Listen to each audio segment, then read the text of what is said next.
Last படம் அப்படின்னு ஆன உடனே எல்லாருக்கும் ஒரு மூடு வந்துருச்சு. நம்மளை என்டர்டெயின் பண்ண தளபதிக்கு என்ன பண்ணுறது, மியூசிக் டைரக்டர்கிட்ட போனால் அவருக்கு அந்த மூடில் இருக்கார், லிரிக் ரைட்டர்கிட்ட போனாலும் எல்லாரும் தளபதி ஃபேன்ஸாக இருக்காங்க. நம்ம வந்து அங்கே போயிட்டு அவங்ககிட்ட பேசும்போது ப்ரோ தளபதி செலிப்ரேட் பண்ணோம் ப்ரோ அப்படி இருக்கு அவங்க மூடு எல்லாமே.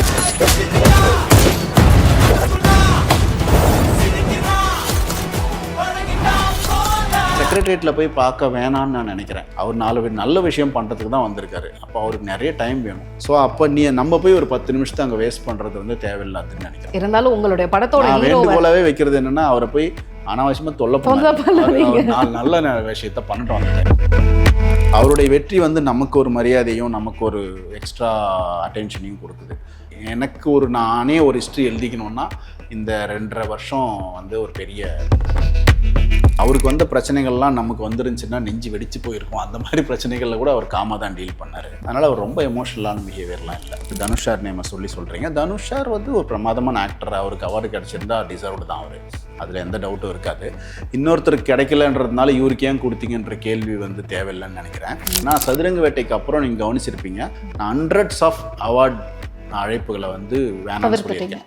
அதுக்கு என்னென்னா, நான் கேட்குறது யாருக்கு அவார்டு கொடுக்கணும்னா ரொம்ப நிதானமாகவும் நாவடக்கமாகவும் ரொம்ப மென்மையாக சமாளிக்கிறது எப்படின்னு சொல்லி அச்வின் கிட்ட இந்த கேள்வியை பர்சனலாக கேட்கணும்னு நினைச்சேன். எனக்கு நிஜமாவே என்னால் தாங்க முடியல. இதெல்லாம் வடிவேல் சார் சொல்லுவார்ல, அதெல்லாம் நான் ரொம்ப பயப்படுவேன், வெளியே தெரியாது சொல்லுவாங்கல்ல. நிஜமாவா? சரி, ரீசெண்ட் இதில் வந்து வெறும் டைரக்டர் மட்டும் வச்சுங்க. அதை நான் கவனிக்கல. நீங்கள் சொன்ன பிறகு எனக்கு தெரியுது. நான் வேணா அதை மாற்ற சொல்கிறேன். மாற்ற முடிஞ்சால் மாற்றுவான். நம்ம காம்படிஷன் வந்து இன்றைக்கி வேர்ல்டோட, அதனால் நம்ம உள்ளூர் சண்டையெல்லாம் விட்டுறணும்.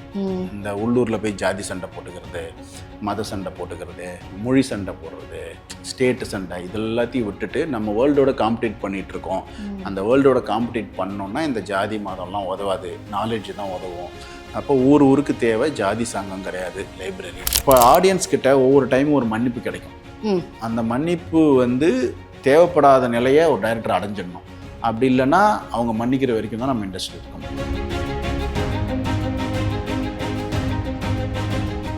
சினிமா எக்ஸ்பிரஸ் நேயர்களுக்கு வணக்கம். இன்னைக்கு கூட இயக்குனர் ஹெச் வினோத் இருக்கிறாரு. வணக்கம். வணக்கம். நல்லா இருக்கீங்களா? நல்லா இருக்கும். ஸோ உங்களுடைய முதல் படத்துக்கு அப்புறமா அன்னையிலேருந்து ட்ராவல் பண்ணி இன்னைக்கு ஜனநாயகன் வரைக்கும் உங்களுடைய எல்லா படத்தையும் பார்த்துட்டு ட்ராவல் பண்ணுறதும் அப்படிங்கிறது இட்ஸ் வெரி நல்ல மூமெண்ட். எனக்கு ஜனநாயகனுக்குள்ள சில கேள்விகள் கேட்கறதுக்கு முன்னாடி, பொதுவாக அந்த கிரைசிஸ் டைமில் ரொம்ப நிதானமாகவும் நாவடக்கமாகவும் ரொம்ப மென்மையாக சமாளிக்கிறது எப்படின்னு சொல்லி அச்வின் கிட்ட இந்த கேள்வியை பர்சனலாக கேட்கணும்னு நினைச்சேன். எனக்கு நிஜமாவே என்னால் தாங்க முடியல. இதெல்லாம் வடிவேல் சார் சொல்லுவார்ல, அதெல்லாம் நான் ரொம்ப பயப்படுவேன், வெளியே தெரியாது சொல்லுவாங்கல்ல. நிஜமாவா? சரி, எண்ட் ஆஃப் த டே எல்லாரும் ஹியூமன்ஸ் தான். ஸோ நம்ம எல்லாருக்கும் இருக்கிற அதே ஃபியரு, அதே ப்ரெஷரு, ஸ்ட்ரெஸ் எல்லாமே எனக்கும் இருக்குது. பட் அதை எக்ஸ்ப்ரெஸ் பண்ணுறதுக்கு நம்ம வந்து சில சமயம் நான் எக்ஸ்ப்ரெஸ் பண்ண துடிச்சிருக்கேன். இதை பேசணும், இப்படி பேசுகிறாங்க, நான் பதில் சொல்கிறேன்னு சொல்லியிருக்கேன். என்னை சுற்றி நல்ல ஒரு வெல்விஷர்ஸ் இருக்காங்க, நல்ல நாலேஜபிளான பீப்புள் இருக்காங்க. ஸோ அவங்களோட அட்வைஸஸும் இருக்குது, எப்படி பிஹேவ் பண்ணணும்னு சொல்லி. அப்புறம் நான் எதையுமே உடனே ரியாக்ட் பண்ணணும்னு நினைக்க மாட்டேன். நான் யோசித்து ஒரு 4 பேர்கிட்ட பேசி அதில் இருக்கிற பெஸ்ட்டை ரியாக்ட் பண்ணணும்னு நினைப்பேன். அது மேஜராக காரணமாக இருக்கலாம். இல்லை, இந்த நிதானம் தான் எனக்கு பெரிய ஆச்சரியமாக இருக்குது. இப்போ நேற்று என்னுடைய ஓன் சோஷியல் மீடியாவில் ஒரு கமெண்ட் வந்தது. நான் பேசிக்காக அதை அவாய்ட் பண்ணிடுவேன், டெலீட் பண்ணிடுவேன். பட் என்னையும் மீறி நேற்று போயிட்டு ஒரு கமெண்ட் வந்து ரிப்ளை கொடுத்துட்டேன். பட் அந்த நிதானத்தை கூட டிஸ்கஸ் பண்ணிட்டு தான் நான் வந்து அதுக்கான விஷயம் பண்ணுறேன். அந்த பொறுமை எப்படி இருக்குது? அதில் பொறுமை இல்லை, அதுக்கு அந்த நாலேஜை நம்ம வளர்த்துக்கிறது ரொம்ப முக்கியம்னு நினைக்கிறேன். என்னென்னா, ஃபஸ்ட்டு நான் ஃபேஸ்புக்கில் இருந்தேன், நான் இமீடியட்டாக அதை ட்ரேஸ் பண்ணிட்டேன். ஸோ இதில் வந்து கொஞ்சம் ப்ராப்ளம்ஸ் இருக்குது, அட்டென்ஷன் சீக்கிங் பீப்புள் இருக்காங்க, நல்ல பீப்புள் இருக்காங்க, ஹேட்ரட் பீப்புள் இருக்காங்க. ஸோ அப்போ இதுக்கு ஆன்சர் பண்ண ட்ரை பண்ணும்போது நமக்கு நிறைய டைம் தேவை அதுக்கு. அப்போ அந்த டைமை நம்ம சேவ் பண்ணணும். அப்போ அதுக்கு ஆன்சர் பண்ணால் அவங்க திருப்தி ஆயிடுறாங்களா அப்படின்னா இல்லை. ஸோ அப்போ அவங்களோட மோட்டிவே வந்து வேறையாக இருக்கும்போது நீங்கள் எப்படியுமே அவங்கள திருப்திப்படுத்த முடியாது. அப்போது அதுலேருந்து ஃபஸ்ட்டு எக்ஸிட் ஆகிடணுன்ட்டு நான் எந்த சோஷியல் மீடியாலையும் இல்லை. அது ஃபஸ்ட்டு ப்ளஸ்ன்னு நினைக்கிறேன் இந்த மேட்டரில். ஃபஸ்ட்டு சோஷியல் மீடியாவில் இல்லாததுனால என்னால் சோஷியல் மீடியாவை தூரமாக இருந்து கவனிக்க முடியுது. தேவைன்னும் போது அதை யூஸ் பண்ணிக்க முடியுது. அதாவது சோஷியல் மீடியா என்ன இயக்காமல் நான் சோஷியல் மீடியாவை இயக்கிறது இருக்குல்ல, நான் தான் அதை டூலாக பயன்படுத்துகிறேன். உங்கள் கண்ட்ரோலில். ஆமாம், டூல் வந்து நம்மளை பயன்படுத்தினா எப்படி இருக்கும், அப்படி ஆகிடக்கூடாது. சோஷியல் மீடியாவில் நீங்கள் நிறைய டைம் ஸ்பெண்ட் பண்ணும்போது நீங்கள் எவ்வளவு அறிவாளியாக இருந்தாலும் உங்களுக்கே தெரியாமல் நீங்கள் அது ஈல்ட் ஆகிடுவீங்க. ஸோ நமக்கு தேவையானதுக்கு மட்டும் அதை யூஸ் பண்ணிக்கிறது பெட்டர். ஸோ அதுதான் இந்த இந்த கேள்வி வழியாக நான் சொல்லிக்க விரும்புகிறேன். ஓகே. ஸோ ஒரு டிபார்ட்டட்னு ஒரு படத்தில் ஒரு டைலாக் இருக்குது. ஐ டோன்ட் வாண்ட், கரெக்டாக எனக்கு இங்கிலீஷ் தெரியாது, அது போய் பார்த்துக்கோங்க. I don't want to be a product of the environment, I want environment is my ப்ராடக்ட்ன்ற மாதிரி ஒன்று இருக்கும். ஸ்டேட்மெண்ட். ஆமாம். ஸோ அதை நீங்கள் எடுத்துக்கோங்க அந்த டைலாக்னு தோணும். நைஸ். ஓகே. இப்போ ஒவ்வொரு டைரக்டரும் வந்து பார்த்தீங்கன்னா ஒவ்வொரு மெத்தடில் வந்து கதைகளை வந்து தேடி எடுப்பாங்க, எழுதுவாங்க, அவரோட ஸ்டைல் இருக்குது. பட் ஹச் வினோத்தை பொறுத்த வரைக்கும் நான் வந்து விசாரித்த வரைக்கும் கதை எழுதணும் அப்படின்னு முடிவு பண்ணிட்டீங்க அப்படின்னா இந்த ஸ்மார்ட் ஃபோன் எல்லாம் தூக்கி போட்டுட்டு வெறும் கீபேட் உள்ள ஒரு ஃபோனை எடுத்துட்டு ஒரு பையில வந்து துணிமணிலாம் எடுத்துட்டு ஒரு ஹில் ஸ்டேஷனுக்கு போயிட்டு அங்கே உங்களை யாராலே அக்சஸ் பண்ண முடியாது, நீங்கள் நினச்சா மட்டும்தான் யாராவது அக்சஸ் பண்ணி ஃபோன் பண்ண முடியும். அப்படி வந்து ஒரு மாத கணக்கில் கூட நீங்கள் தங்கி எழுதி முடிச்சுட்டு தனிமையாக மட்டுமே அந்த விஷயத்தை வந்து ஃபுல் ப்ராசஸிங்கே வந்து பண்ணுறது உண்மையா? இல்லை, இதில் கொஞ்சம் உண்மை, கொஞ்சம் எக்ஸ்ட்ரா.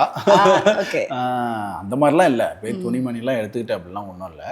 பட் நான் வந்து ஸ்மார்ட் ஃபோனை எப்படி யூஸ் பண்ணுறேன்னா, ஒர்க் இருக்கும்போது ஸ்மார்ட் ஃபோன் அவாய்ட் பண்ண முடியாது. ஒர்க் இல்லாதப்போ அது நமக்கு தேவையில்லை.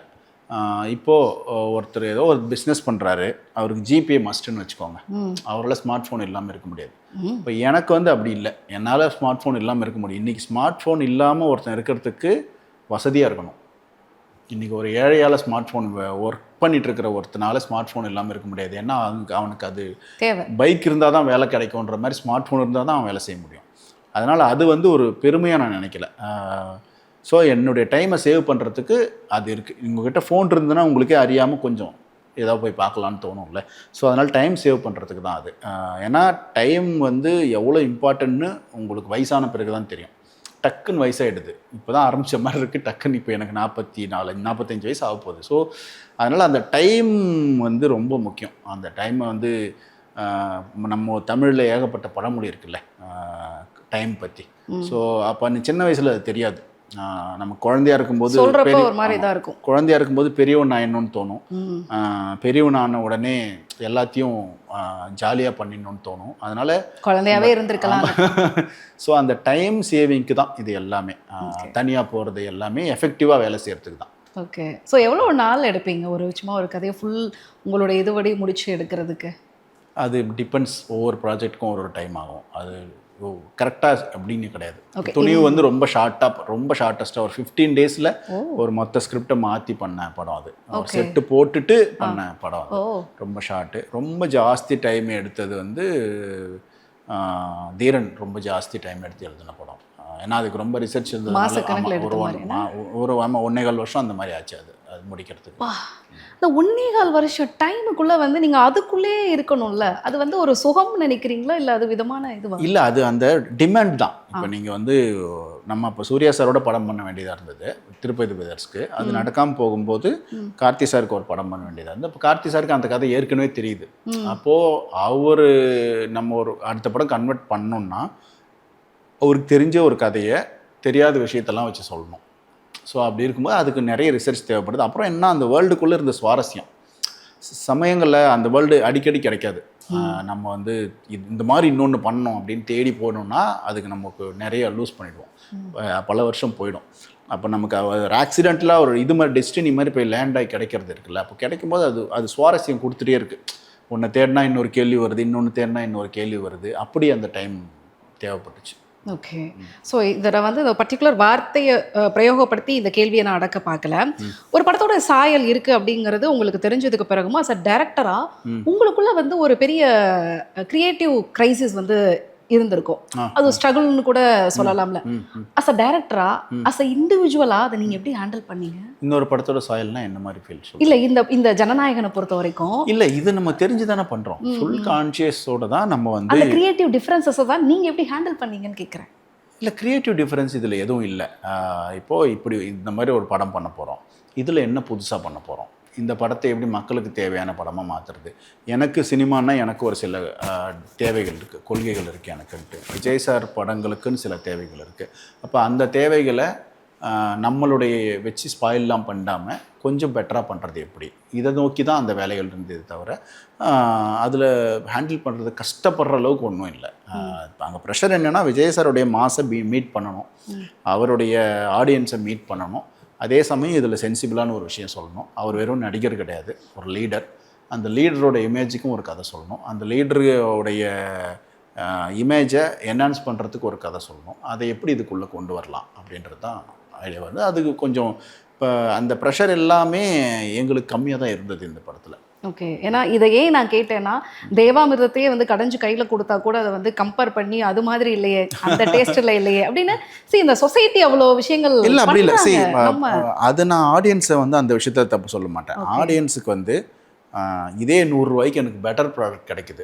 ஒரு கடையில் சாதாரணமாக கப்பு வாங்க போனால் கூட அதே 100 ரூபாய்க்கு அதை விட பெரிய கப்பு கிடைச்சா அவங்க அதை வாங்குறது தப்பு. அதெல்லாம் ஆடியன்ஸோட டிமாண்ட் வந்து நேர்மையானது தான். அதில் வந்து நமக்கு அன்கொஷின்ல இந்த வாண்டடாக வந்து ஹேட்ரட்டை வந்து நம்ம அவாய்ட் தான் பண்ணணும். வாண்டடாக வந்து நீ வந்து நீ வேஸ்ட்ரா அப்படின்னு ஒருத்தர் சொன்னால் அதை நம்ம பை பண்ண தேவையில்லை. நம்ம வந்து ஆனஸ்ட்டாக ஒரு படம் எடுத்திருக்கோம், அதை எவ்வளோ பெட்டராக பண்ண முடியுமோ பண்ணியிருக்கோம், அதுக்கு அஷூரன்ஸ் கொடுக்குறோம். விஜய் சாரை வந்து மாஸாக ப்ரெசென்ட் பண்ணியிருக்கோம், ஒரு நல்ல சென்சிட்டிவான ஒரு கண்டென்ட்டை பேசியிருக்கோம், நல்ல பாலிட்டிக்ஸை பேசியிருக்கோம், அதை நீங்கள் பாருங்கள், அதை பற்றி பேசுங்க, அதை பற்றி படிங்க, அது உங்கள் லைஃப்பை பெட்டர் பண்ணணும்னு சொல்கிறோம். அது ஒன்றும் ஆடியன்ஸை தப்பாக நினைக்கிறேன்.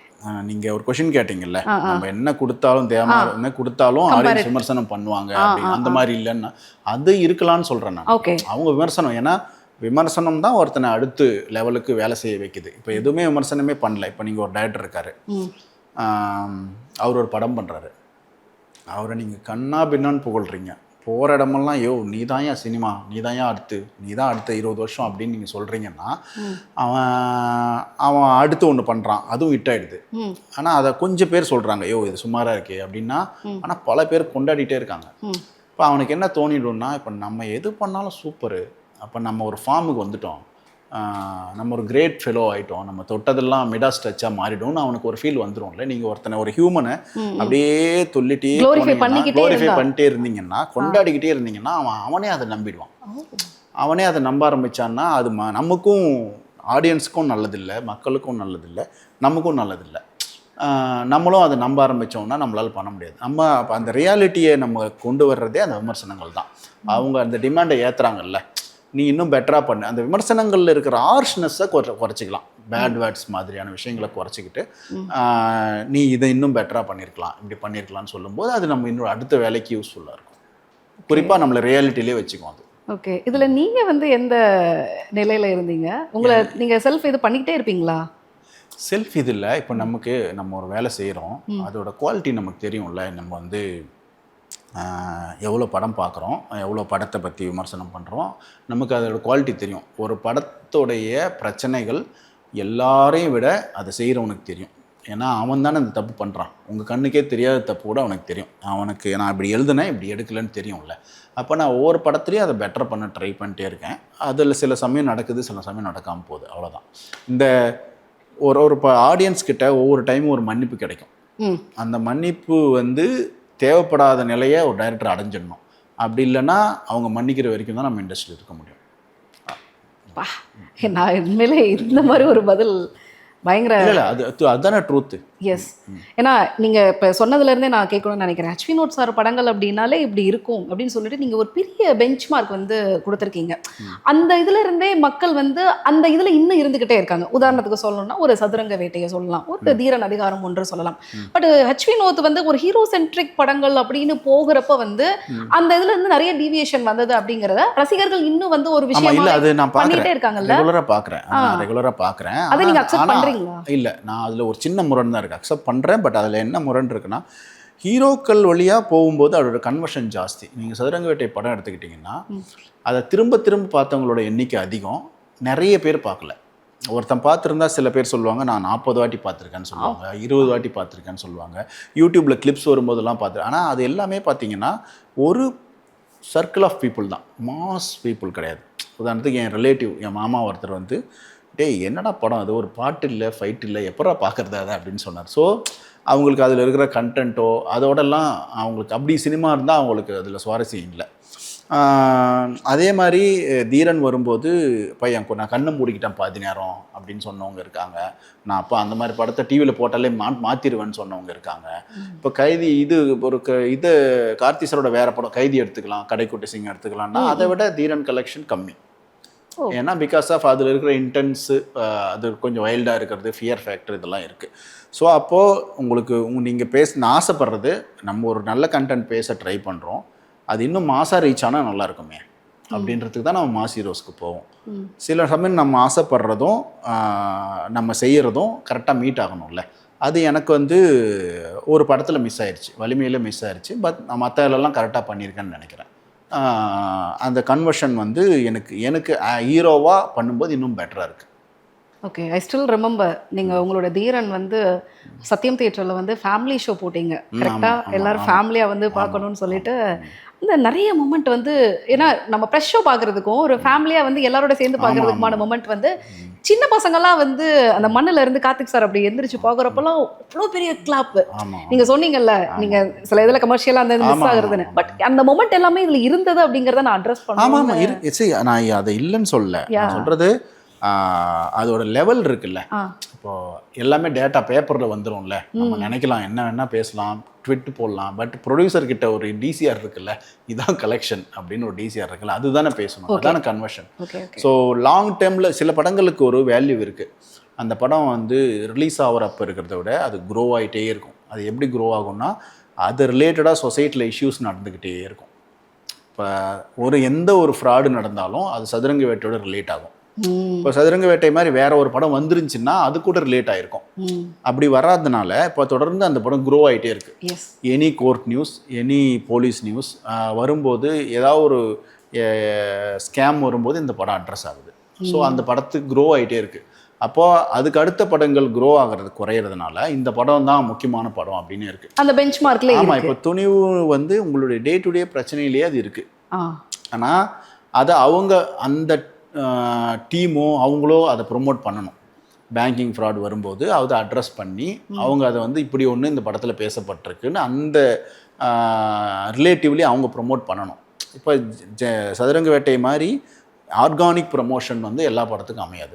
ஸோ அப்போ அது ப்ரொமோட் பண்ணால் அதுவும் அந்த மாதிரி க்ரோ ஆகிடும். பட் ஆனால் நீங்கள் சோஷியல் மீடியா நான் யூஸ் பண்ணலன்னு சொன்னீங்க, ஆனால் அதோட பல்ஸ் தெரிஞ்சு வச்சிருக்கீங்க, டைமுக்கு கரெக்டாக எடுத்து போடணுங்கிறதெல்லாம் ஒரு எஸ்எம்இ பர்சனுடைய. இல்லை, நான் வந்து ஸ்கிரிப்ட் பண்ணியிருக்கேன். அதாவது அந்த தாட்டு சொல்கிறேன், நான் வந்து அதை ஸ்கிரிப்ட் பண்ணியிருக்கேன்.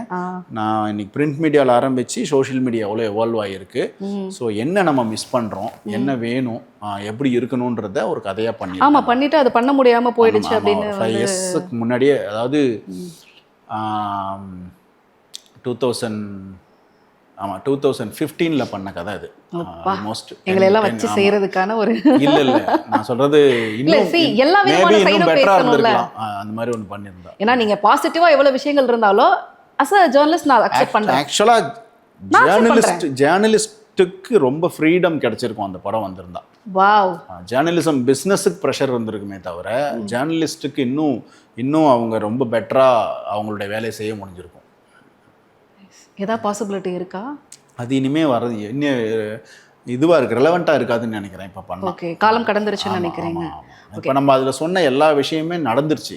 ஓகே, இந்த பீரியட் ஆஃப் டைம்ல நடந்துருச்சு. இல்லை, அதை விட பயங்கரமாக நடந்துருச்சு. அப்போது அது வந்து போட்டிங்கன்னா ரொம்ப பழைய மேட்டராக இருக்கும். அது நீங்கள் போட்டே இதெல்லாம் நடந்து 10 வருஷம் ஆச்சு, பழைய கதையை பேசுகிறேன்ற மாதிரி. Okay, I understand. ஸோ இது தவிர்க்க முடியாத கேள்வி, கொஞ்சம் அட்ஜஸ்ட் பண்ணிக்கோங்க. ஏன்னா it's been 3 years of process from ஷூட்டில் இருந்துட்டு இப்போ ரிலீஸ் டைம் வரைக்கும். ஸோ நீங்கள் நல்ல ஞாபக சக்தி இருக்கிறதுனால நான் அந்த கேள்வியை கேட்குறேன். ஏன்னா நம்ம எல்லாத்தையும் சொல்லிட்டீங்க. ஃபர்ஸ்ட் ஷாட் எது எடுத்தோம் அப்படிங்கிறதுக்கான ஒரு இது இருக்கா? ஜனநாயகனுக்கு. ஆமாம், ஜனநாயகனுக்கு வந்து ஃபர்ஸ்ட் டே சாங்கு, என்ன பாட்டு? கச்சேரி சாங்கில் சாருடைய டான்ஸ் தான் ஃபர்ஸ்ட் ஷாட்டு. இதுதான் அந்த டான்ஸ் மாஸ்டர் தான் first action. Wow. Right. So song அப்படிங்கிறதுனால தான் இந்த எனக்கு வருது. இந்த படத்தில் இருக்கக்கூடிய பாடல்களில் பெரும்பாலும் வந்து நீங்கள் அந்த பயன்படுத்திய அந்த வரிகள் வந்து ராவணம் அவன்டா, தளபதி கச்சேரின்னு சொல்லிட்டு விஜய் சாரை வந்து க்ளோரிஃபை பண்ணுற மாதிரியே வந்து இந்த ஃபுல் இதுவும் அமைஞ்சது. அது நாட் ஓன்லி படத்துக்காக மட்டும் இல்லாமல் அதை தாண்டி பல விஷயங்களுக்கு வந்து மிகப்பெரிய ஒரு க்ளோரிஃபை பண்ணுறதுக்கான ஒரு மொமெண்ட்டாக அமைஞ்சதில்ல. அஸ் அ டைரக்டராக உங்களுக்கு வந்து இந்த வார்த்தைகளில் ஏதாவது ஒரு இன்புட்ஸோ இல்ல என்ன மாதிரியான விஷயங்கள் இருந்ததா? I just wanted to know, ஒரு கியூரியாசிட்டி. இல்ல என்னன்னா, லாஸ்ட் படம் அப்படின்னு ஆன உடனே எல்லாருக்கும் ஒரு மூடு வந்துருச்சு. தளபதிக்கு நம்மளை என்டர்டெயின் பண்ண தளபதிக்கு என்ன பண்ணுறது, மியூசிக் டைரக்டர் கிட்ட போனால் அவருக்கு அந்த மூடில் இருக்கார், லிரிக் ரைட்டர் கிட்ட போனாலும் எல்லாரும் தளபதி ஃபேன்ஸாக இருக்காங்க. நம்ம வந்து அங்கே போயிட்டு அவங்ககிட்ட பேசும்போது ப்ரோ தளபதி செலிப்ரேட் பண்ணும் ப்ரோ அப்படி இருக்குது அவங்க மூடு எல்லாமே. ஸோ அப்போ நீங்கள் கண்டென்ட்டே சொன்னால் கூட அவங்க அதோட தான் வராங்க. அப்புறம் நான் எங்ககிட்ட இருந்த ப்ராப்ளம் என்னென்னா, நாங்கள் பேரே தளபதினு வச்சிட்டோம். கேரக்டரில் படத்தோட பேரே தளபதி இருக்கும்போது அது கண்டென்ட்டுக்கும் கரெக்டாக இருந்தது, அவருடைய லாஸ்ட் படம் அப்படின்ற மூடுக்கும் கரெக்டாக இருந்தது. ஸோ அதனால் அது இன்னெவிட்டபிளாக இருந்தது, தவிர்க்கவே முடியல. ஸோ அப்படி தளபதின்ற வார்த்தையை கொண்டு வர்றதோ, ராவணம் அவன்டான்றது வந்து ரீரெக்கார்டிங்கில் உருவான பாட்டு தான். விவேக் வந்து எமோஷ்னலி கனெக்டட் விஜய் சாரோட. அவர் வந்து ரொம்ப நாளாக ஐ திங்க் ஆலப்புறம் தமிழ் அவர் தான் எழுதுறாரு. ஸோ அவர் வந்து விஜய் சாரோடைய எல்லா முக்கியமான ஈவெண்ட்லேயும் இருக்கார். அவருக்கு வந்து ஒரு என்ன வேணும் அப்படின்றது அவருக்கு தெளிவாக தெரியுது. ஸோ ராவண மாவட்டம்லாம் ஒரு வார்த்தை கரெக்ஷன் கூட கிடையாது. ஸோ அவர் பக்காவாக அந்த வேலையை வந்து பண்ணிடுறாரு. ஸோ அப்படி இருக்கும்போது என்னென்னா, இதை ஃபோர்ஸ் பண்ணி பண்ணுறது இல்லை, நிறைய அந்த மாதிரி வந்தது, அதை ஃபில்டர் பண்ணுறது தான் கஷ்டமாக இருந்தது. எல்லார் சைட்லேருந்தும், நான் சொல்கிறது டெக்னீஷியன் சைட்லேருந்து அசிஸ்டன்ட் சைட்லேருந்து இந்த மாதிரி ஐடியாஸ் கொட்டிகிட்டே இருந்தது. அதை கம்மி பண்ணுறது தான் கஷ்டமாக இருந்தது. ஓகே, அதாவது அதை நான் பண்ணது ஓவர்ஃப்ளோ மாதிரி, நான் பண்ணதை விட விஜய் சாரே பண்ணாரு, டேய் ஓவரா பண்ணாதீங்கடா அப்படின்ற மாதிரி. ஓகே, அந்த மூமெண்ட் இருந்தது. So it's not a deviation. நீங்கள் பாடல்கள் பற்றி நம்ம பேசிக்கிட்டு இருந்ததுனால நம்ம ஒவ்வொரு பாட்டையும் அதோடைய மூடு பெப்பு அந்த விஷயங்களுக்கு தகுந்த மாதிரி பிக்சரைசேஷன் பண்ணுறப்ப உங்ககிட்ட இந்த விஷயத்த சொல்லியிருக்காங்களா அப்படிங்கிறது எனக்கு தெரியல, if I am not wrong. நீங்கள் எவ்வளோ பாடல்கள் இந்த மாதிரி கமர்ஷியலான பாடல்கள் அட்டன் பண்ணாலும் மாண்டேஜஸ் எடுக்கிறதுல வந்து அச்வினோத் இஸ் அ கிங் அப்படிங்கிற விஷயத்தை உங்ககிட்ட கன்வே பண்ணியிருக்காங்களா? அதுக்கு ஒரு பாட்டை வந்து எக்ஸாம்பிளாக சொல்லியிருக்காங்க. உங்களுக்கு தெரியும், சதுரங்க வேட்டையில் சுத்தமாகிறேன் மாறி போகிறேன்னு சொல்லிட்டு. அது மாண்டேஜஸ் வந்து நடந்துட்டு வாங்க, இந்த சைட்ல இருந்து இப்படி ஓடிவாங்க, ஏதாவது வந்து கேண்டிடா பண்ணுங்க அப்படிங்கிற மாதிரி இல்லாம அந்த விஷயங்களுக்காக வந்து தயார் பண்றது அதுக்கான ஸ்பேஸ் இந்த படங்கள்ல இல்ல. சரி, அதான் இப்போ அஜித் சார் படங்கள்ல பண்ணும்போது அஜித் சாருக்கு ஒரு ஏஜ் இருக்கு, 50+ அவர் இருக்காரு, அவருக்கு டை அடிக்கிறதுல இன்ட்ரெஸ்ட் இல்லை. ஸோ அப்படி இருக்கும்போது அங்கே லவ்வை ஃபோர்ஸ் பண்ணி கொண்டு வர்றது கஷ்டம். அப்படியும் வித்யாபாலனோட ஒரு சாங் இருந்தது. ஸோ அதுவும் வந்து பிருந்தா மாஸ்டர் ஷூட் பண்ணாங்க. ஸோ அவர்கிட்ட அந்த ஃபோர்ஸ் பண்ணி அந்த லவ் இந்த மாதிரி விஷயங்கள் எடுத்துகிட்டு வர முடியாது. ஸோ இந்த ஜனநாயகனோட நேச்சர்லையும் இது ஒரு அப்பா பொண்ணு கதை. ஸோ அப்படி இருக்கும்போது இதுலேயும் அதை கொண்டு வர முடியாது. அதனால இதில் அந்த மேட்டர்ஸ் எதுவும் இல்லை. ஸோ மிஸ் பண்ணீங்களா அது? இல்லை உங்களுக்கு ஒரு ஸ்பெஷல் ஏரியாவா? நான் இந்த எதுலேயுமே அந்த எமோஷ்னல் கனெக்டட் கிடையாது. ஆமாம், ஆனால் அது சுத்தமாக கிடையாது. ஏன்னா எமோஷ்னல் திங்கிங் வேணான்னு நினைக்கிறேன் நான். ஓகே, இன்டெலெக்சுவல் திங்கிங் பெட்டர் லைஃப்க்குன்னு தோணுது எனக்கு. ஓகே, இது நீங்கள் அதை சொல்கிறீங்க, பட் இப்படி இருக்கிறது ப்ளஸ்ன்னு நினைக்கிறீங்களா, இல்லாமல் இருக்கிறது தான் பெரிய இதுன்னு நினைக்கிறீங்களா? எனக்கு இது இல்லை, இல்லாமல் இருக்கிறது இல்லை, எமோஷன்றது இவனுக்கு எமோஷனே இல்லை அப்படி இல்லை. நான் சொல்கிறது செய்கிற வேலையில் எமோஷ்னல் திங்கிங் வேணான்னு சொல்லி. இப்போ என் ஃபேமிலியோட எனக்கு எமோஷ்னல் அட்டாச்மெண்ட் இருக்கான்னு அதெல்லாம் இருக்குது. எல்லாருக்கும் இருக்கிற பேசிக் எமோஷன்ஸ் எல்லாமே இருக்குது. ஆனால் வேலை செய்யும்போது அது எமோஷ்னலாக செய்யக்கூடாது, எமோஷ்னலாக செய்ய வேணான்னு நான் நினைக்கிறேன். அது கொஞ்சம் இன்டெலெக்சுவலாக தான் செய்யணும். ஆனால் நீங்கள் ஒரு 100 பேரில் ஒரு ஆள் இன்டெலெக்சுவலாக இருக்கும்போது அவன் ஃபன்னி பர்சனாக மாறிட சான்ஸ் இருக்குது. நீங்கள் திரும்ப ஒரு விஷயம் சொல்லும்போது நீங்கள் ஒரு கலாய்க்கிற மெட்டீரியலாக மாறிட வாய்ப்பு இருக்குது. புரியுது. ஸோ அப்போ அதை ஹேண்டில் பண்ணி, இப்போ நீங்கள் 100 விஷயம் எடுத்துகிட்டு போகிறீங்க, அதில் ஒரு 2 விஷயம் உங்களால் பண்ண முடிஞ்சு அது சக்ஸஸ் தான். ஸோ அந்த 98 விஷயம் நீங்கள் காம்ப்ரமைஸ் பண்ணிக்கலாம். உங்களால் 2 விஷயம் அங்கே போட முடிஞ்சுது அப்படின்றது தான் எனக்கு கிடைக்கிற திருப்தி. இந்த டைம்லேயே தான் இதையும் கேட்குறேன். உங்கள் மேலே ஒரு பெரிய குற்றச்சாட்டும் இருக்குது, சிரிக்கவே மாட்டாருப்பா இந்த மனுஷன். பட் ஜனநாயகனில் நீங்கள் நிறைய சிரித்த படங்கள் வந்து நிறைய சோஷியல் மீடியாவில் பார்த்தேன். அதனால தான் நான் சிரிச்சிருக்கேன்னு நினைக்கிறேன். இதுக்கு அப்புறம் தான் சிரிச்சீங்களா? இல்ல சிரிக்கவே மாட்டாருன்னா அதுக்கான மொமெண்ட்ஸ்ல இருந்திருக்க மாட்டேன் அவ்வளவுதான். நான் நீங்க என்னோட க்ளோஸ் ஃப்ரெண்ட்ஸ் கிட்ட கேட்டீங்கன்னா நான் பயங்கரமா சிரிப்பேன். அதே மாதிரி உங்களுடைய கோபம் எந்த அளவுக்கு இருக்கும்? நான் அந்த வேலை செய்யும் போது கோவப்படுவேன் அவ்வளவுதான். மற்ற டைம்ல எனக்கு கோவம் தேவையில்லாத ஒன்று தான். அது ஒரு அட்டென்ஷனுக்காக அந்த கோவம் தேவைப்படுது. ஒரு 200 பேர் 500 பேர் 1000 பேரோட ஷூட் பண்ணும்போது நீங்கள் ஷவுட் ஒரு சென்டர் பாயிண்ட் ஒன்று தேவையில்லை, ஒரு அட்டென்ஷன் தேவையில்லை. அப்போ நீங்கள் அதை ஷவுட் பண்ணாதப்ப அந்த வேலை வந்து ஒரு நாளில் முடிய வேண்டிய வேலை 4 நாள் ஆகிடும். ஸோ ஒரு நாளைக்கு 1 கோடி செலவாகுதுன்னா 4 கோடின்றது ஒரு பெரிய அமௌண்ட் இல்லை. ஸோ அப்போ அந்த இடத்துல நீங்கள் வந்து அக்ரெசிவாக பிஹேவ் பண்ண வேண்டிய கட்டாயம் இருக்கும் உங்களுக்கு. அது தேவைக்கான கோபமாக நீங்கள் ஆமாம், நான் எனக்கு தேவைப்படுது அதனால அப்படி இருக்கேன். அதுவும் சில அந்த சமயத்தில் மட்டும்தான். ஓகே. எனக்கு ஜனநாயகனை பொறுத்த வரைக்கும் நீங்கள் எல்லா விஷயத்துலையும் வந்து ஹேண்டில் பண்ணுறதை தாண்டி ஸ்டார் காஸ்ட்டை ஹேண்டில் பண்ணுறது அப்படிங்கிறது இட்ஸ் இங்கிலீஷில் ஒரு வார்த்தை சொல்லுவாங்க, டூ ஹார்ட் டு ஹேண்டில் அப்படின்னு சொல்லுவாங்கல்ல. இந்த படத்தை பொறுத்த வரைக்கும் எனக்கு சில ரிமெம்பரன்ஸ் வருது. அவ்வளோ ட்ரைலர் கட்ஸில் ஒவ்வொரு இதுலையும் பார்க்குறப்போ அவ்வளோ ஆர்டிஸ்ட் வர்றாங்கல்ல. அஸ் அ டைரக்டராக வந்து அவங்களுக்கான இதை வந்து நீங்கள் ஹேண்டில் பண்ணுறது எப்படி இருக்குது? ஆடியன்ஸுக்கு வந்து இப்போ அந்த ஒரு அனுபவம் கிடைக்க போகுதுல்ல. இவ்வளோ பெரிய படம் ஆல்ரெடி அவங்க எல்லாரும் ஒரு மைண்ட் செட்டில் இருப்பாங்க, யார் படம் அப்படிங்கிறத முடிவு பண்ணிட்டு நீங்கள் ஒரு இது கொடுக்க போறீங்கல்ல. ஸோ அதுக்கு அவங்களோட இது எப்படி இருக்கும்? உங்களுடைய ஹேண்ட்லிங் வந்து ஃபர்ஸ்ட் ஆஃப் ஆல் எப்படி? அதான் ஹீரோஸ் ஹேண்ட்லிங்ன்றது நம்ம ஊரில் பெரிய ஹீரோஸ் எல்லாருமே ரிவர்ஸ். அவங்களுக்கு தான் கஷ்டமாக இருக்குது நம்மளை ஹேண்டில் பண்ணுறதுக்கு. அப்படியா? ஏன்னா அவங்களுக்கு ஒரு எக்ஸ்பீரியன்ஸ் இருக்குது பயங்கரமாக. சின்ன சின்ன பசங்களாக வரும்போது என்னடா நீங்கள் எப்படி இருக்கீங்க அப்படின்ற அவங்களுக்கு தான் அது கஷ்டமாக. ஆமாம், ஸ்கிரிப்ட் பேப்பரே இல்லைன்னு சொல்லி விஜய் சார் ஒரு ஆடியோ லான்ச்சில் சொல்லியிருந்தார் மாஸ்டர்லாம். ஆமாம், இல்லை இப்போ இருக்கிற பசங்க வந்து அவங்களுக்கு ஸ்டார்ஸை பிரமிப்பு இருக்கும், ஆனால் ஒர்க் நேச்சர் வந்து வேறையாக இருக்குது. முன்னாடி ஃபிலிம் இருக்கும்போது எல்லாமே ப்ரிசைஸ். ஒன்று மிஸ் பண்ணால், ஒரு செகண்ட் மிஸ் பண்ணால் பல ஆயிரம் ரூபாய் ஃபிலிம் போயிடும். ஸோ இப்போ டிஜிட்டல் வந்த பிறகு அழிச்சு எழுதிக்கலாம் அப்படின்ற ஒன்று ரப்பர் வந்துருச்சு. ஸோ அப்போ இப்போ ப்ராட்டப்பாகவே நமக்கு வந்து அந்த நிறைய பொறுப்போட நீ இதை மிஸ் பண்ணிட்டீன்னா நீ காலி. நீ அசிஸ்டன்ட் டைரக்டராக ஆகணுன்னா ஒரு 4 வருஷம் ட்ரை பண்ணி 10 படம் 20 படம் வேலை செஞ்சு டைரக்டர் ஆக முடியுன்ற அந்த கட்டாயம் எதுவுமே இல்லை. நீங்கள் ஸ்ட்ரெயிட்டாக வந்துடுறீங்க. அப்போது இந்த மாதிரி ஆட்களோட வேலை செய்கிறது வந்து பெரிய ஸ்டார்ஸுக்கு தான் கடினமாக இருக்குது. அப்போ அதை கோபமாக எக்ஸ்ப்ரெஸ் பண்ண முடியாது. அந்த பசங்களோட கண்டென்ட்டு யங் பசங்களுக்கு கனெக்ட் ஆகுது. அதனால் நம்ம ஊர் ஸ்டார்ஸ் தான் சின்ன பசங்களோட அட்ஜஸ்ட் பண்ணிக்கிறாங்க. ஆக்சுவலாக நம்ம கடினம்னா இப்போ பாலிவுட்லேருந்து ஆக்டர்ஸ் வரும்போது அவங்களுடைய ஒர்க் நேச்சரும் நம்ம ஒர்க் நேச்சரும் டிஃப்ரெண்ட்டாக இருக்குது. அதில் கொஞ்சம் காம்ப்ளிகேஷன்ஸ் இருக்குது. பட் அதுவுமே கொஞ்சம் ஒர்க் பண்ண சரியாயிடும். ஓகே. ஸோ இதில் வந்து உங்களுடைய அதான் சொன்னீங்களே நீங்கள் பாலிவுட்லேருந்து வரப்போ கொஞ்சம் இது இருந்தாலும் அது என்ன மாதிரியான எக்ஸ்பீரியன்ஸாக இருந்தது? ஒன்றும் இல்லை, பாபி சார் வந்து சூப்பர் ஆக்டர், செம்மையான ஒரு ஆக்ஷன் மூட் இருக்கிற ஆக்டரு. அவங்களோட டைமிங்ஸ் டிஃப்ரென்ஸ் இருக்குல்ல.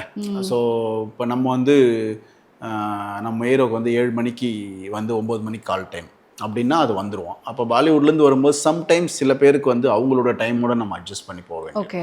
ஸோ ஏன்னா அவங்களுடைய அங்கே தூங்குற டைமும் அவங்க சாப்பிட்ற டைமும் வேறு. இப்போ இங்கே வரும்போது திடீர்னு இந்தியாவிற்குள் தானே இருக்கிறோம். ஆமாம், இல்லை சில சமயம் இப்போ யங் பசங்க எல்லாருமே லேட்டாக தூங்குற பழக்கம் இருக்குல்ல. லேட் நைட்டு சாப்பிடுவாங்க. அப்போ ஆமாம், அவங்க காலைல லேட்டாக எழுந்திரிப்பாங்க. ஸோ அந்த டிஃப்ரென்ஸ் இருக்குல்ல. அப்போ இங்கே வரும்போது திடீர்னு நம்ம 6 மணிக்கு எழுந்திரிச்சு வானா அவங்களுக்கு கஷ்டமாக இருக்கும். ஸோ அப்போ அதுக்கு சில அட்ஜஸ்ட்மெண்ட் பண்ணிக்க வேண்டியது. இந்த ஏர்லி மார்னிங் கால் ஷீட் அப்படிங்கிறது பெரிய ட்ரபிள். ஏன்னா அவங்க ஓவராலாக அவங்க டைமிங்ஸ்க்கு நம்ம அட்ஜஸ்ட் பண்ணிக்கணும். அதான் ஃப்ளாட்டாக சொன்னால் பூஜா ஹெக்டே வந்து மோர் சவுத் இண்டியன் பொண்ணு மாதிரி தான். அது சவுத் இந்தியா பொருள் தான் வந்து ஹிட் ஆகிருக்கு. ஸோ அதனால் அவங்க வந்து ரொம்ப கம்ஃபர்ட். நம்ம ஏதாவது ஓகே சொல்லிட்டா கூட நம்ம ஃபேஸில் ஏதாவது ஒரு சின்னதாக இது இருந்துச்சுன்னா அவங்க வந்து அப்போ இருங்க இன்னொன்று பண்ணுறேன்னு சொல்லி பண்ணுவாங்க. Very cooperative. அவங்க வந்து ரொம்ப ஹார்ட் ஒர்க்கர். அவங்களுக்கு கொஞ்சம் தான் போர்ஷன் இருக்குது. பட் ஸ்டில் அவங்க கூட ஒர்க் பண்ணுறதும் ரொம்ப ஈஸி. என்னை பொறுத்த வரைக்கும் என்னை சகிச்சிக்கிறது தான் மற்றவங்களுக்கு கஷ்டம். எனக்கு பிரச்சனை இல்லை பெருசாக. படத்தோட ஸ்டார்டிங்கில் வந்து டீசர் கட்ஸ் எல்லாம் வர்றப்ப ரிட்டன் அண்ட் டைரக்டர் பை வினோத்னு சொன்னதுக்கப்புறம் இப்போ வந்து அது டைரக்டர் பை வினோத்னு மாற்றிருக்கீங்க. அது ஏதாவது ஸ்பெஷல் கால்ஸ் எதுவும் இருக்கா? ரீசெண்ட் இதில் வந்து வெறும் டைரக்டர் பை மட்டும் வச்சுங்க. அதை நான் கவனிக்கல. நீங்கள் சொன்ன பிறகு எனக்கு தெரியுது. நான் வேணா அதை மாற்ற சொல்கிறேன். மாற்ற முடிஞ்சால் மாற்றுவோம். நான் தான் நோட் பண்ணி கேட்டிருக்கலாம். இல்லை, எனக்கு நம்ம கவனிக்கல. Okay okay. எனக்கு நீங்கள் ஏதோ சரி அதுக்கு ஒரு பெரிய காரணம் வச்சுருப்பீங்க அப்படின்னு சொல்லி. இல்லை நான் அதை உண்மையிலேயே கவனிக்கல. Okay, no problem. ஸோ இப்போ உங்களுக்கு தெரியும் உங்களோட ஹீரோ ஒரு பிக்கஸ்ட் என்டர்டைனர், கோலிவுட்டோடைய ஒரு பீக் டைமில் இருக்கக்கூடிய அவர் அவருடைய கடைசி படத்தை வந்து ஹச் வினோத் கூட வந்து பண்ணுறாரு. அந்த வேலையும் இந்த டைமில் உங்கள் கூட தான் ஸ்டார்ட் ஆகுது. அதுக்கப்புறமா அவருடைய பொலிட்டிக்கல் என்ட்ரி, ஆட்சி பிடித்ததுக்கான இந்த ஃபுல் ரிலீஸ், இது எல்லாத்தையும் சேர்த்து இந்த ஓவரால் ப்ராசஸிங் மொத்தமே உங்களோட இதில் தான் நடக்குது. ஆமாம் ஆமாம் ஆமாம். ஸோ சார் டைரக்டராக வந்து இதை நீங்கள் எப்படி ஃபீல் பண்ணுறீங்க? இது வந்து பயங்கர இந்த ஷார்ட் டைமில் என் லைஃப்பில் நிறைய நடந்திருக்கு. அதாவது என் லைஃப்பில் நடக்கலை, எனக்கு தெரிஞ்சவங்க லைஃப்பில் நிறைய நடந்திருக்கு. அதாவது நான் அரசியலுக்குள்ளே இல்லை, ஆனால் அரசியலுக்குள்ளே இருக்கிறவங்களுக்கு எனக்கு தெரியும். பட் மோர் ஒரு ஆடியன்ஸை விட மக்களை விட நான் வந்து கொஞ்சம் கிட்ட தெரிகிறேன். ஸோ ஆனால் அதுக்கு எனக்கும் சம்மந்தம் இல்லை. ஆனால் அது நடக்கிறது எல்லாமே என் லைஃப்பை இம்பேக்ட் பண்ணுது. நான் சொல்கிறது, விஜய் சார் ஜெயிச்சா என்னை பார்த்து சிரிக்கிறவங்க, என்னை பார்த்து ரெஸ்பெக்ட் பண்ணுறவங்களோட நம்பர்ஸும் ஜாஸ்தி ஆகுது. ஸோ அவர் ஜெயிச்சா அதுக்கு பலன் எனக்கு கிடைக்குது. ஸோ அப்படி இருக்கும்போது இந்த ஷார்ட் பீரியடில் வந்து நிறைய ஈவெண்ட்ஸ் லைஃப்பில் நடந்த மாதிரி இருக்குது. ஒரு கொஞ்ச நாள் சைலன்ஸில் இருக்கணும் மாதிரி ஃபீல் ஆச்சு எனக்கு. அவ்வளோ ஈவெண்ட்ஸு நிறைய நடந்திருக்கு. ஸோ ஒரு ஏன் சிம்பிளாக சொல்லணும்னா, ஒரு ஹோட்டலுக்கு போய் சாப்பிடும்போது கூட ஒரு எக்ஸ்ட்ரா சட்னி வைப்பாங்கள்ல, நம்ம ஒரு அசிஸ்டன்ட் டைரக்டர் இருக்கும்போது கெட்டி சட்னி வைடா வில்கிஞ்சுமோல்ல, அந்த மாதிரி இப்போ வந்து அதெல்லாம் ரொம்ப ஈஸியாக ஒரு அட்டென்ஷன் கிடைக்குது. அவருடைய வெற்றி வந்து நமக்கு ஒரு மரியாதையும் நமக்கு ஒரு எக்ஸ்ட்ரா அட்டென்ஷனையும் கொடுக்குது. அந்த மாதிரி நிறைய ஈவெண்ட்ஸ் வந்து இந்த ஷார்ட் பீரியடில் நடந்தது வந்து ஒரு ஆச்சரியமாக தான் இருக்கும். எனக்கு நானே ஒரு ஹிஸ்ட்ரி எழுதிக்கணுன்னா இந்த 2.5 வருஷம் வந்து ஒரு பெரிய முக்கியமான வருஷங்களாக இண்டஸ்ட்ரியை பொறுத்த வரைக்கும் இயக்குநர்கள் அது ஹச் வினோத்திற்கு நடந்திருக்கு. ஸோ இதுதான் வந்து கல்வெட்டுகளில் பொறிக்கக்கூடிய இருக்குன்னு நினைக்கிறேன். இப்போ கூட சென்சார் ஃபைனல் ஆனதுக்கு அப்புறமா இது ஆகஸ்ட் ரிலீஸ் பிளான் பண்ணி பெரிய அளவில் ப்ரமோஷன்ஸ்லாம் பண்ணலாங்கிற மாதிரி ஏதாவது பிளான்ஸ் இருந்ததா? இல்லை நீங்கள் தான் புஷ் பண்ணி பண்ண சொன்னதா அப்படிங்கிற மாதிரிலாம் பேசிகிட்டு இருந்தாங்க. அந்த மாதிரி எதுவுமே இல்லை. சென்சார் கிடைச்சவொடனே ரிலீஸ் பண்ணிடணுன்றது தான். இதே படம் லீக் ஆகலைன்னா சினாரியோ வேற இல்லை.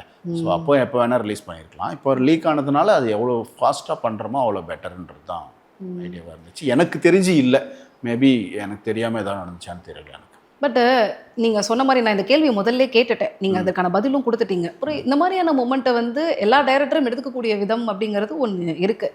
டச் வினோத் வந்து அப்போ பேசின அதிகபட்ச வார்த்தையே வந்து சில விஷயங்களை வந்து நான் பேச மாட்டேன், அப்படி நான் பேசினாலும் வந்து நீங்கள் போட மாட்டீங்க. இல்லை, நான் அது எந்த மீனிங்கில் சொன்னேன்னா, ஓகே, இப்போ விஜய் சார் ஒரு பொசிஷனில் இருக்கார், அவர் ஒரு லீடராக இருக்கார், ஒரு கட்சிக்கு தலைவராக இருக்கார், கோடிக்கணக்கான மக்களுக்கு அவரை தெரியுது, தமிழ்நாட்டிலே கோடிக்கணக்கான மக்கள், இந்தியா முழுக்க பல கோடி மக்களுக்கு தெரியுது. ஸோ அப்படிப்பட்ட ஒருத்தருக்கு ப்ராப்ளம் வருதுன்னா அப்போ அவங்க எவ்வளோ ப்ராப்ளம் கொடுக்கணும்னு யாராவது நினச்சாங்கன்னா அப்போ அவங்க வந்து எவ்வளோ பெரிய ஆளுங்களாக இருக்க முடியும். அப்போ அந்த நேம்ஸ் எல்லாம் எனக்கு தெரிஞ்சு நீ சொன்னால் கூட நீ எப்படி போடுவேன், அப்படியே எனக்கு தெரிஞ்சாலும் நான் எப்படி சொல்லுவேன், அந்த மீனிங்கில் தான் அதை நான் சொன்னேன். ஓகே, இப்போ சமீப காலங்களில் இந்த ரசிகர்களை பொறுத்த வரைக்கும் அவங்களுடைய விருப்பமான ஹீரோக்கள் நடித்த படம் first day first show release ஆகிறத பார்க்குறது அப்படிங்கிறத அவங்களுடைய பெரிய மைண்டில் ஓடக்கூடிய ஒரு விஷயமா இருக்கும். ஆனால் இப்போ இருக்கக்கூடிய காலகட்டத்தில் ஒரு படத்தோடைய சென்சார் விஷயம் வரைக்கும் அவங்க வந்து டிஸ்கஸ் பண்றாங்க, அதை பத்தி அவங்க பேசுறாங்க, என்ன காரணத்துக்காக இதை பண்றாங்க அப்படிங்கிற மாதிரியான ஒரு டீப் டிஸ்கஷன் வரைக்கும் ரசிகர்கள் வந்து தெரிய ஆரம்பிச்சிட்டாங்கல்ல. ஸோ நான் உங்ககிட்ட 2 விஷயமும் கேட்குறேன். நாட் ஓன்லி இந்த படத்தோட சென்சார் மட்டும் இல்லாம சென்சார் நியாயமா நடக்குதா அப்படிங்கிற ஒரு காமனான ஒரு கேள்வியும் இருக்கு. அதை தாண்டி இப்ப ரீசெண்டா வந்து ஒரு சில சர்ச்சை வந்திருக்கு. தேசிய விருதுகள் இருக்குல்ல, அது தொடர்பாகவும் வந்து மக்கள் அவங்களோட ஒப்பீனியன் வந்து சொல்றாங்க, என்னங்க இதுதானங்க இப்படி தானங்க வந்திருக்கணும் அப்படிங்கிற மாதிரி வருது இல்ல. ஸோ இந்த காமன் ஆடியன்ஸோட இந்த கேள்விகளுக்கு ஒரு இயக்குனர் உங்களுடைய பதில்? நான் உண்மையிலேயே அது என்னன்னு கேட்குறீங்கன்னு எனக்கு புரியல. பட் சென்சார் நியாயமாக நடக்கிறதா? இல்லை, நீங்கள் இந்த விருது இந்த சென்சார் இந்த மாதிரி மேட்டரில் நான் அவார்ட்ஸ் பற்றி எனக்கு ஒரு அண்டர்ஸ்டாண்டிங் இருக்குன்னா, சதுரங்க வேட்டைக்கு அப்புறம் நீங்கள் கவனிச்சிருப்பீங்க, நான் 1-2 அவார்ட் ஃபங்க்ஷன்ஸ்க்கு தான் போயிருக்கேன். அதுவும் எனக்கான அவார்ட் ஃபங்க்ஷன்ஸ்க்கு கொடுக்கறதுக்கு. ஆமாம், கொடுக்கறதுக்கு இல்லை. இப்போ ஜாங்கிர் சாருக்கு போனேன், ரொம்ப க்ளோஸாக தெரிஞ்சதுனால ஒரு நியூஸ் 18 அதுக்கு போனேன், அவ்வளோதான். மற்ற எல்லாத்துக்கும் நான் ஹண்ட்ரட்ஸ் ஆஃப் அவார்ட் அழைப்புகளை வந்து வேணாம்னு சொல்லியிருக்கேன். அதுக்கு என்னென்னா, நான் கேட்குறது யாருக்கு அவார்டு கொடுக்கணுன்னா, தன்னுடைய நலனையும் பற்றி கவலைப்படாமல், சுயநலமாக இல்லாமல், அந்த இண்டஸ்ட்ரியோட அதாவது அந்த கிராஃப்ட் இருக்குல்ல, சினிமாவுடைய பெட்டர்மெண்ட், அந்த ஆர்ட்டை என்ஹான்ஸ் பண்ணுறது, ஆர்ட் அடுத்த லெவலுக்கு கொண்டு போகிறது, அந்த டெக்னாலஜியை வச்சுக்கிட்டு மக்களோட நலனை பற்றி யோசிக்கிறது, இந்த மாதிரி அதாவது இருக்கிற இந்த ரொம்ப பொதுநலமாக இருக்காங்கல்ல, அவங்களுக்கு தான் அந்த அவார்டு கொடுக்கணும். ஏன்னா அவார்டுன்றதே இந்த படம் எதுக்கு அவார்டு கொடுத்துருக்காங்க அப்படின்னு இன்னொரு 4 பேர் பார்த்து அவங்க லைஃப்பில் அவங்க பண்ணுறதுக்கு வந்து ஒரு ரெகக்னைசேஷன் கிடைக்குது, அவங்க தொடர்ந்து அதை பண்ணலாம் அப்படின்ற ஊக்கத்தை கொடுக்கறதுக்கு தான் அந்த அவார்டு. ஆனால் சதுரங்க வேட்டை எப்போ கவனிச்சது என்னென்னா, அவார்டே வந்து ஒரு கண்டென்ட் மேக்கிங் இதுவாக இருக்குது, ஈவெண்ட்டாக இருக்குது. இப்போது எனக்கு ஒரு அவார்டு கொடுக்குறாங்க ஒரு ஃபங்க்ஷனில், அதில் மஞ்சப்பை டைரக்டரோட பேரும் அவருக்கும் இருக்கிறாங்க. அந்த அவார்டு அவரோட அவார்டு, அதை எனக்கு கொடுத்துட்டாங்க. ஓகே. நான் வந்து என்னன்னா அவர் வரல, அப்புறம் எனக்கு கொடுக்க வேண்டிய அவார்டு வேற ஒருத்தர் கொடுத்துட்டாங்க மாற்றி. அதாவது அந்த மொமெண்ட்டில் யார் வந்திருக்காங்களோ அவங்களுக்கு அந்த அவார்டை டிசைட் பண்ணுறாங்க. அவங்க பண்ண படத்தில் ஒரு பெஸ்ட்டு டைலாக் ஒரு படத்தில் இருக்குது அப்படின்னா அவனை கூப்பிட்டு பெஸ்ட்டு டைலாக் அவார்டு கொடுக்குறதில்ல. அப்போ அவங்க தப்பாக இருக்காங்களான்னா அவங்களுக்கு பல ப்ரெஷர். ஈவெண்ட் பண்ணணும்னு நிர்வாகம் சொல்லிருச்சுன்னா அவனுக்கு அந்த ஈவெண்ட்டை சக்ஸஸ்ஃபுல்லாக பண்ணணும். எப்படியாவது அந்த கல்யாணத்தை நல்லபடியாக முடித்து வெளியே அனுப்புகிறோம். ஸோ அப்போ அவனுக்கு அந்த ப்ரெஷர் இருக்குது. ஸோ அப்போ வந்து 2 விஷயம். அந்த அவார்ட்ஸ் இதோட நோக்கம் கண்டென்ட் க்ரியேட் பண்ணுறது. நம்மளால் கண்டென்ட் கொடுக்க முடியுமான்னா என்னால் அவ்வளோ கண்டென்ட் கொடுக்க முடியாது. ஏறி உங்களுக்கு இந்த நடிகர் பிடிக்குமா, இந்த மீம் பற்றி என்ன நினைக்கிறீங்க, ஏதாவது 4 பேசுங்கன்னா அது நமக்கு அவ்வளோ சுவாரஸ்யமாக வராது. ஸோ அதனால் அப்போ அதுக்கு போகிறது அவங்களுக்கும் யூஸ் இல்லை, நமக்கும் யூஸ் இல்லை அப்படி. ஸோ அதனால் அந்த அவார்டு ஃபங்க்ஷனுக்கு நான் போகிறதில்ல. அவார்டு இதுக்கு தான் கொடுக்கணும்னு நான் நினைக்கிறேன். அப்படி அந்த அவார்டுகள் கொடுக்கப்பட்டதான் எனக்கு தெரியல. நான் அதை யாருக்கு கொடுத்தாங்கன்னு கூட இன்னும் இல்லை. இது நான் நீங்கள் வேணான்னு சொன்னால் நான் போட போகிறதில்ல. இல்லை நான் எதை நேரடியாக கேட்குறேன்னா, இப்போ தேசிய விருதுகள் வந்து 2024 அனௌன்ஸ் பண்ணியிருந்தாங்க. இப்போ ராயன் படத்திற்கு வந்து கொடுத்துருந்தாங்க. ஆனால் அதே வருஷத்தில் வந்து பார்த்தீங்கன்னா மகாராஜா அண்ட் அமரன் படங்கள் வந்து ரிலீஸ் ஆகியிருந்தது. ஸோ இது பொதுமக்கள் வந்து இதை ஒரு கேள்வியாக முன் வச்சு இந்த படங்கள் ஏன் வந்து டிசர்வ்டாக வந்து இது வரலை அப்படிங்கிறத பெரிய ஒரு கேம்பெயின் மாதிரி ஆயிடுச்சு. ஓகே. கிட்டத்தட்ட மக்கள் தான் அதை வந்து இனிஷியேட் பண்ணியிருந்தாங்க. ஸோ நான் இதை தான் அதுக்கான அங்கீகாரம் கிடைக்காம போகுது இல்லை, அதை தான் இல்லை நீங்கள் நேம்ஸ் மென்ஷன் பண்ணி சொல்கிறீங்க.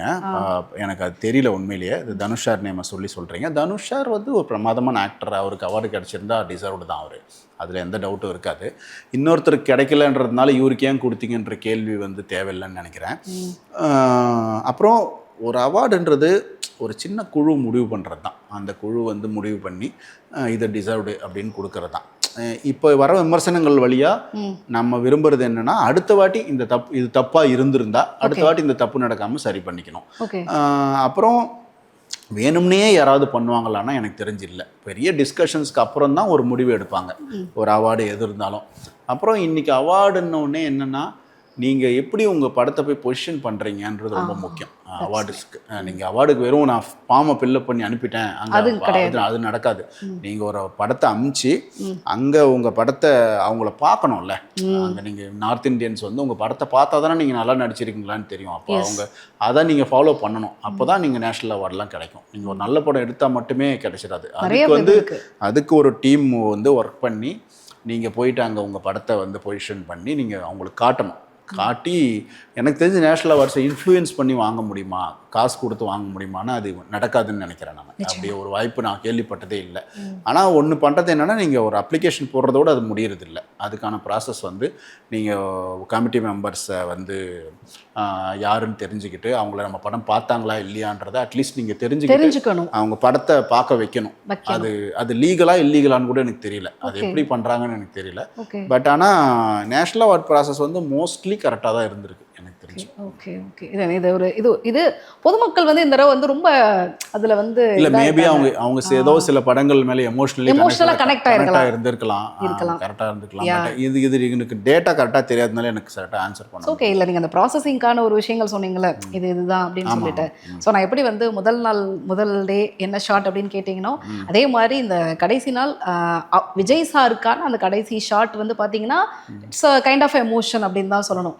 எனக்கு வந்து நீங்கள் என்ன ஷாட் அப்படிங்கிறத தாண்டி அவர் என்ன மாதிரி மனநிலையில் இருந்தார் அப்படிங்கிறத நீங்கள் பார்த்தீங்களா?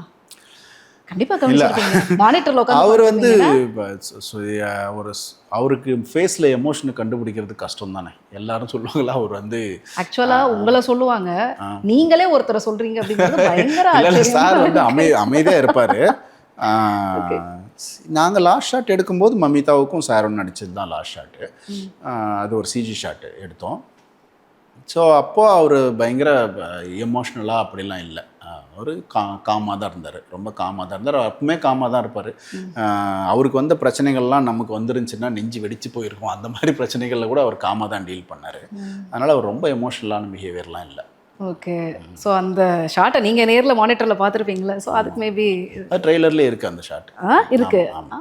Okay nice. ஓ நீங்கள் சொல்லி இது பண்ணது ரைட். இப்போ கூட வந்து நிறைய பேர் வந்து சிஎம் ஆனதுக்கு அப்புறம் போய் மீட் பண்ணிட்டு இருக்கிறப்ப அஸ்வினோத் வந்து இன்னும் மீட் பண்ணலையே அப்படிங்கிற மாதிரி ஒரு இருந்ததுல ஏதாவது படம் ரிலீஸ்க்காக வெயிட் பண்ணுறீங்களா?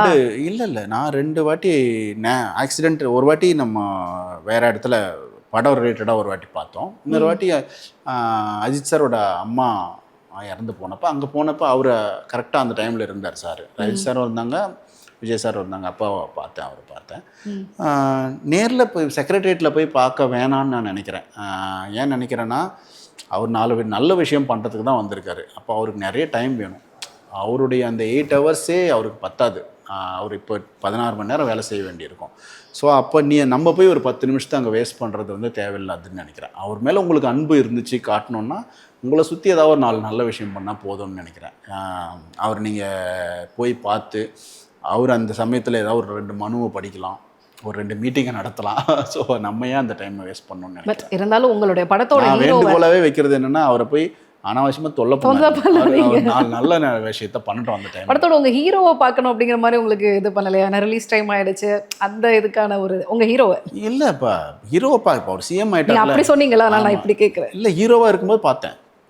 ஹீரோவாக வரும்போது அதான் சொன்னேன், ஒரு ஃபிலிம் ஈவெண்ட் படம் சம்மந்தமாக வரும்போது பார்த்தேன்னு சொன்னேன். ஓகே. ஸோ இப்போ ஃபைனலாக வந்து இந்த ஒரு விஷயத்தை கேட்டு நான் முடிக்கணும்னு நினைக்கிறேன்.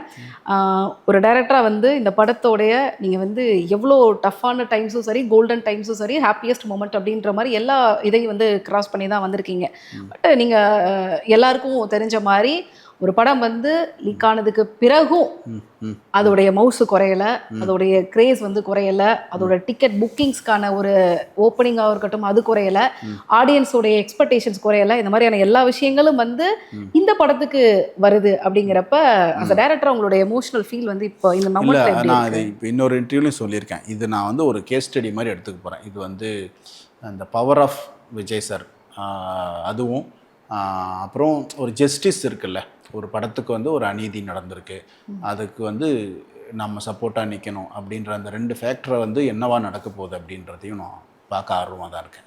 ஓகே. ஸோ உங்களுடைய மியூசிக் டைரக்டரை பற்றி நம்ம கண்டிப்பாக ஒரு ஏன்னா அப்புறம் கீழே கமெண்ட்டில் வந்து அனிருத் ஃபேன்ஸ் வந்து இல்லை இது உங்களை கேட்டு டேக் பண்ணி கேட்பாங்க. இல்லை, அனி சார் வந்து எப்படின்னா அவர் ஒரு மாஸ் மியூசிஷியன். இதே நான் நிறைய இடத்துல சொல்லியிருக்கேன். மாஸ் ஹீரோக்களுக்கு மியூசிக் பண்ணுறதுக்கு அவர் தான் டான். அவர் அதில் இந்த பாஷான்னு சொல்லுவாங்கள்ல, அந்த மாதிரி பாஷா அவர் அந்த மியூசிக்கில். ஸோ நம்ம வந்து எனி டைம் அவர் மியூசிக் வரும்போது ஒரு சர்ப்ரைஸாக இருக்கும் கேட்குறதுக்கு.